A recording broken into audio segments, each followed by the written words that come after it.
और कृषि मंत्री किरोड़ी लाल मीणा ने केंद्र सरकार के नए बजट को किसानों और ग्रामीण विकास के लिए ऐतिहासिक बताया है। मंत्री ने कहा कि प्रधानमंत्री नरेंद्र मोदी के नेतृत्व में पेश किए गए जो है विकासोन्मुख और किसान हितैषी बजट का सीधा लाभ ग्रामीण क्षेत्रों तक पहुंच रहा है। केंद्र सरकार की किसान सम्मान निधि योजना से पहले ही किसानों को आर्थिक मदद मिली है। बायो फर्टिलाइजर और उच्च गुणवत्ता वाले बीज उपलब्ध कराने से खेती की उत्पादकता बढ़ेगी और किसान सशक्त होंगे। वित्त मंत्री निर्मला सीतारमण जो है वो आज बजट जो है पेश कर रही है। ऐसे में एग्रीकल्चर के क्षेत्र के अंदर क्या कुछ संभावनाएं हैं, इसको लेकर हमारे साथ कृषि मंत्री डॉक्टर किरोड़ी लाल मीणा जी मौजूद है। सर, आज जो है केंद्र सरकार का जो है वो बजट आ रहा है, किस तरीके से आप सर इस पूरे बजट को आप देखते हैं? देखो, केंद्र सरकार का मोदी जी की अगुवाई में अब तक जो सब बजट आए वो सारे विकासोन्मुखी थे, रोजगारोन्मुखी थे, ग्रामीण लोगों की भलाई का बजट और किसानों का विशेष ध्यान रखने का काम मोदी जी ने किया है।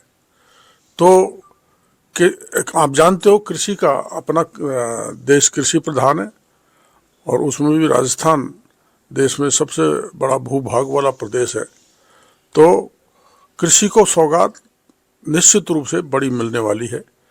मोदी जी ने कृषि सम्मान निधि और प्रधानमंत्री फसल बीमा योजना से किसानों को बहुत लाभान्वित किया है और किसानों की दूसरी योजना चाहे हॉर्टिकल्चर की हो चाहे एग्रीकल्चर की हो, उससे किसानों को आर्थिक संबल मिला है। कृषि की आप बात करते हैं, किसानी की आप बात करते हैं, राजस्थान में किस तरीके से जो है किस तरीके का जो है वो बजट होना चाहिए कृषि के क्षेत्र में?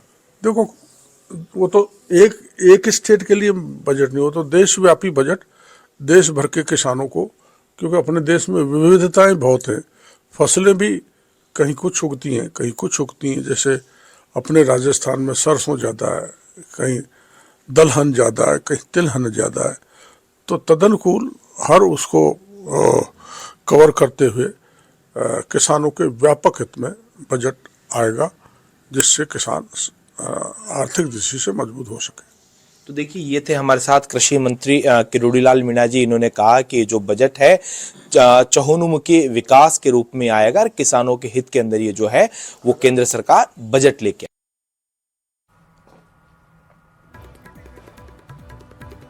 तो किरोड़ी लाल मीणा ने बजट को सराहा है। कृषि कल्याण पर सरकार का जोर, ये उनकी तरफ से कहा गया है। घटिया खाद से किसानों को राहत भी मिलेगी।